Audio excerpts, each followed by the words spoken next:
សួស្តីបងប្អូនទាំងអស់គ្នាថ្ងៃនេះនាំប្រពន្ធឡើងមកលើដំបូលមើលថ្ងៃលិចខ្យល់អាកាសល្អដល់ហើយនិយាយទៅមើលថ្ងៃលិចអត់ឃើញទេបងប្អូនប៉ុន្តែយើងសម័យយើងស្មានតាមម៉ោងណាម៉ោងល្ងាចអញ្ចឹងដឹងតែមានថ្ងៃលិចស្អាតហើយបើមានភ្នែកវិញមិនបាច់និយាយទេនេះមួយប្តីទៅមើលថ្ងៃលិចនៅបាត់ណោះនៅអង្គរលើគេថាថ្ងៃលិចស្អាតណាតែសំខាន់លឺតែគេថាក៏បានឆាចោលសិនណាព្រោះឥឡូវមើលឃើញស្អីក៏មើលឃើញពេលអូនចាស់ទៅចាស់អីប្រហែលអូនឡើងស្កើដូចជាមិនស្កើអីទេ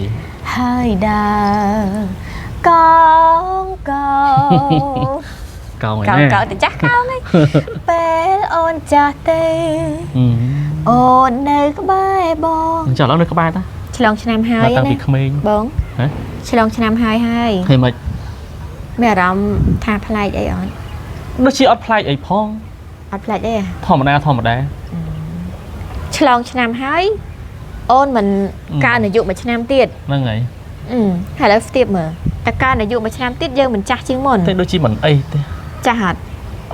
អត់អីទេណាអត់អីផងធម្មតាទេមានអីតែឥឡូវថាចាស់ឬក៏ក្មេងមិនដឹងតែសំខាន់តួលេខកើនមួយឆ្នាំទៀតកើនដូចតែគ្នាទេឥឡូវសួរប្តីសិនអារម្មណ៍ប្តីនៅពេលដែលប្រពន្ធកើនអាយុមួយឆ្នាំទៀតចាស់ជាងមុនមួយឆ្នាំអញ្ចឹងមានអារម្មណ៍មិនដែរ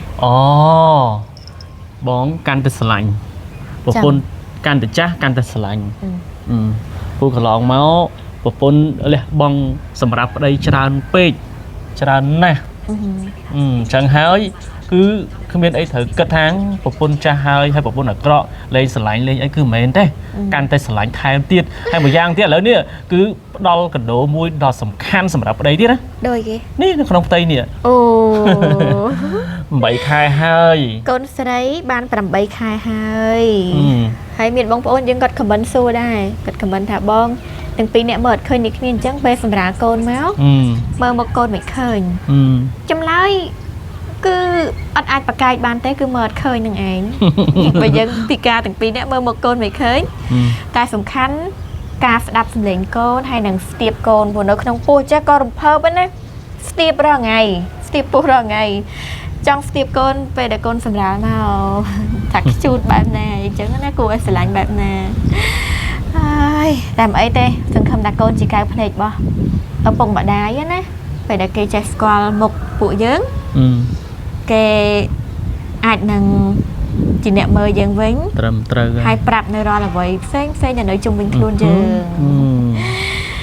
តែអីតែបងប្អូនទាំងអស់គ្នាទោះបីក្មេងឬចាស់ក៏ដោយសំខាន់លើការកែច្នៃដែរយើងមិនអាចបដ ாய் ទៅតាមធម្មជាតិបានទេការកែច្នៃពីធម្មជាតិរបស់យើងក៏មិនឲ្យហួសហេតុខ្លាំងពេកដែរបងប្អូននេះបើចាំតែប្រើគ្រឿងសម្អាងអីវែងឆ្ងាយជាតិគីមីជាតិកាត់អីទេប្រើតែធម្មជាតិនេះយកតាណាអស់នេះសិប្បកម្មសៀងធម្មជាតិជាមួយនឹង scrap ខាត់ស្បែករបស់យើងដែលមាន scrap ពន្លៃនេះបងប្អូនខ្ញុំលើកបង្ហាញហើយមានអំពិលទុំចាអំពិលទុំហើយនឹងកាហ្វេ3មុខហ្នឹងបងប្អូនប្រើចូលគ្នាក៏បានឬក៏ប្រើតែមួយមុខក៏បានដែរអត់បញ្ហាទេហើយបើលាយមួយគ្រឿងផ្សំផ្សេងទៀតដូចជាក្រូចឆ្មាយ៉ាអ៊ូទឹកដោះគោឆៅឬក៏ពងមាន់ពងទាអីហ្នឹងគឺកាន់តែល្អជួយឲ្យស្បែករបស់យើងសស្អាតភ្លឺចាញ់ចាំងតាមបែបធម្មជាតិហ្មងណាហើយប្រើបានទាំងមុខប្រើបានទាំងដងខ្លួនណាបងប្អូនអត់មានជាតិគីមីជាតិកាត់ប្រើទៅធ្វើរ៉ូលស្បែករបស់អីទេហើយបញ្ជាក់ថាជាតិអំបិលគឺតិចខ្លាំងមែនតើហើយបើសាច់ scrap វិញគឺមាត់ខៃហ្មងសិប្បកម្មសៀងធម្មជាតិគឺគាត់ធ្វើមកតាមបែបធម្មជាតិហ្មងបងប្អូនធម្មជាតិជុំវិញខ្លួនយើងនឹងយកមកកែច្នៃ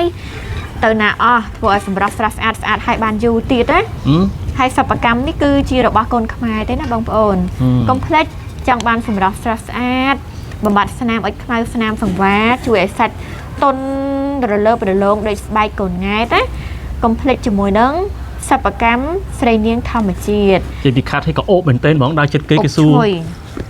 ថាលៀបអីគេក្អូបម៉េះថាមានណាបាញ់អីវែងឆ្ងាយទឹកអត់មានលៀបអីទេទឹកអីទឹកក្អូបទឹកអីស្បាយឲ្យក្អូបហ្មងចាក្អូបប្រហើរចាប់ខ្លួនហ្មងថ្ងៃហ្នឹងដល់ថ្ងៃខែទៀតទេនេះដល់ហើយដល់ថ្ងៃខែទៀតហើយបងប្អូនអាចកំងបានតាម page ដែលមានឈ្មោះថាសិប្បកម្មសៀងធម្មជាតិឬក៏កំងតាម page បងជៀនភេនីនក៏បានដែរវឺតមក